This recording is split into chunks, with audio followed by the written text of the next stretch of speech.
malam. Terima kasih atas kesempatan yang saya peroleh. Saya akan menjelaskan tentang kitosan.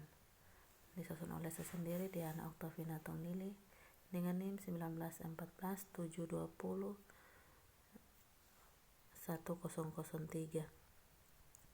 Pertama, sejarah kitosan. Pada tahun 1859 merupakan awal penemuan kitosan oleh C. Roget dengan cara mereaksikan kitin dan kalium hidroksida KOH pekat.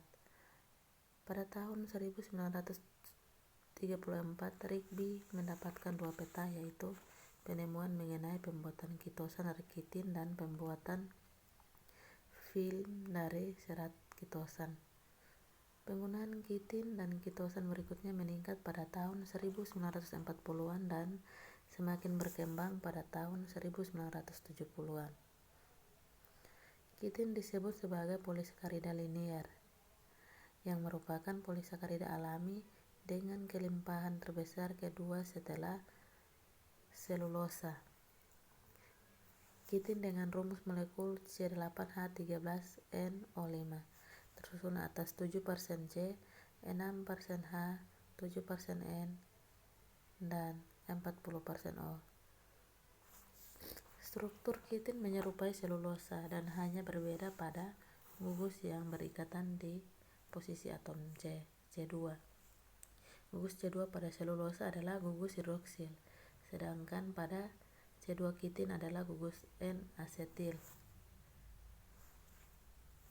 Untuk reaksinya bisa dilihat reaksi yang ada di bawah. Yang berikut, kitin adalah senyawa yang berwarna putih, elastis, polisakarida nitrogen dengan biodegradasi, bersifat non-toksis, dan dapat diaplikasikan sebagai adsorben pada logam. Sumber kitin yang sangat potensial adalah kerangka luar Crustacea seperti udang, rajuan, dan lobster, serangga dinding, yeast, dan jamur seperti melulosa. Berdasarkan sifatnya yang tidak larut dalam air, penggunaan kitin sangat terbatas. Namun dengan modifikasi struktur kimianya, kitin memiliki sifat yang lebih baik sehingga dapat dimanfaatkan secara luas. Yang berikut, deprotonasi. Kitin dalam cangkang luar dari Crustacea berikatan pada kalsium karbonat CaCO3 dan protein. Pada cangkang mengandung 30-40% protein dan dari komponen organik total. Protein terikat secara fisik dan sebagian lainnya terikat secara kovalen. Kadar protein dari Crustacea beragam tergantung dari jenisnya. Deprotonasi merupakan reaksi hidrolisis dalam suasana asam dan basa. Secara umum dilakukan pada suasana basa dengan reagen seperti NaOH, Na2CO3, KOH, NaHSO3. Yang berikut, demineralisasi. Kandungan mineral cangkang Crustacea umumnya sebanyak 30-50% mineral, dengan mineral terbanyak yaitu CaCO3. Mineral lainnya yaitu Ca3PO4 2 kali, dengan kadar air 8-10% dari total bahan organik.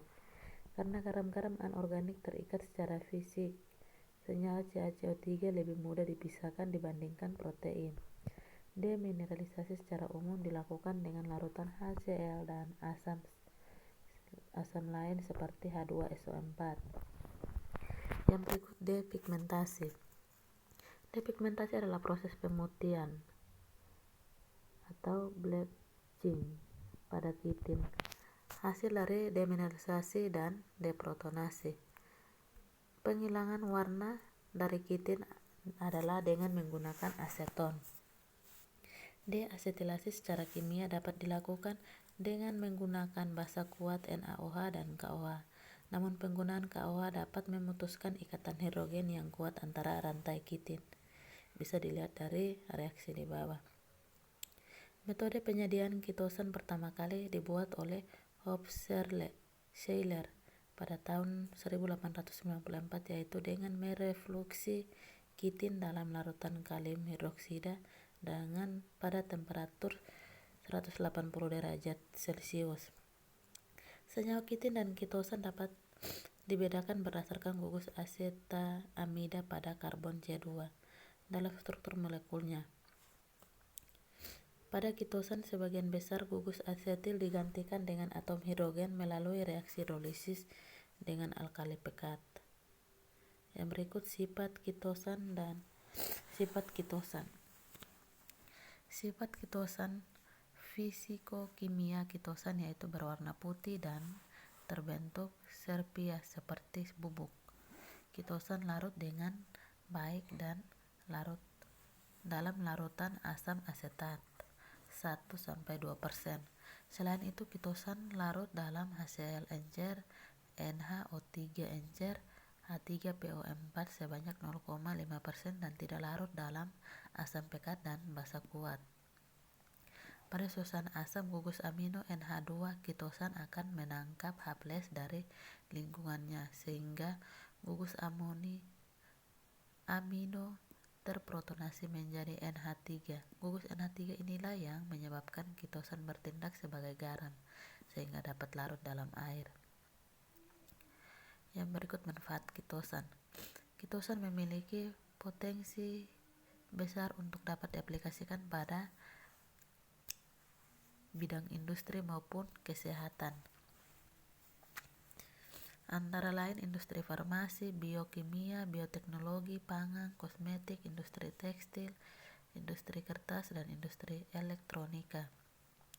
Aplikasi khusus dari kitosan antara lain ada pada pengelolaan limbah cair adalah sebagai bahan bersifat resin, penukar ion untuk meminimalisasi logam-logam berat, mengkoagulasi minyak atau lemak, serta pada industri pangan sebagai penstabil minyak, rasa, dan lemak. Kitosan tidak beracun dengan biofungsionalitas yang tinggi pada bidang kesehatan termasuk antitrombogenetik dan agen penyembuh luka pada bidang kesehatan lainnya. Aplikasi kitosan adalah sebagai agen penurun kolesterol dan sebagai produksi serat berat badan. Yang berikut karakterisasi kitin dan kitosan. Yang pertama, uji kelarutan. Kelarutan kitin dan kitosan dapat dianalisis dengan cara melarutkan kitin dan kitosan dalam asam asetat sebanyak 0,75%. Apabila serbuk tersebut tidak larut, maka serbuk tersebut adalah kitin, sedangkan kitosan larut dalam asam asetat encer. Yang berikut, deasetilasi. Derajat deasetilasi kitosan dapat diukur melalui beberapa metode. Metode yang banyak digunakan adalah metode garis dasar, Fourier transform, infrared spectrometry, atau biasa disebut FTIR, yang pertama kali diajukan oleh Moore dan Robert pada tahun 1977. Keuntungan dari teknik ini adalah waktu yang relatif cepat, efisien karena tidak perlu murni, dan dengan tingkat ketelitian yang tinggi dibandingkan dengan teknik titrimetri atau metode spektroskopi lainnya.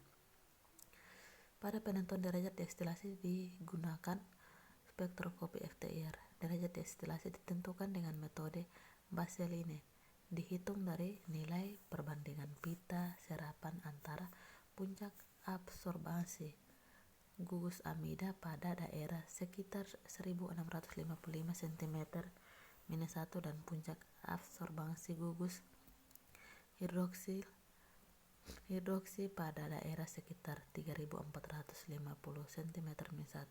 Puncak tertinggi diukur dari garis dasar.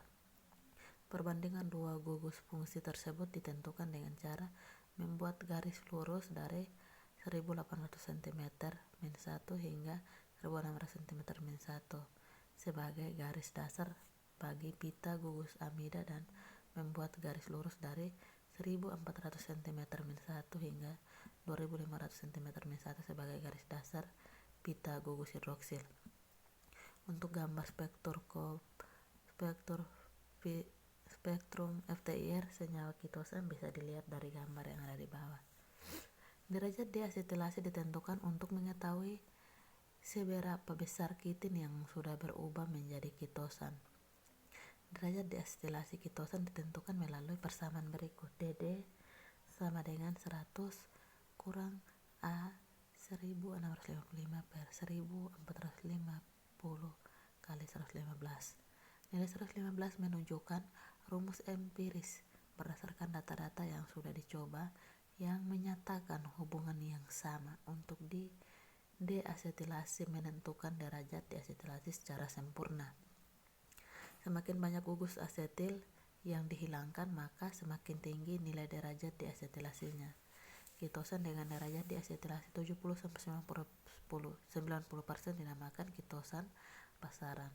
Sekian dan terima kasih.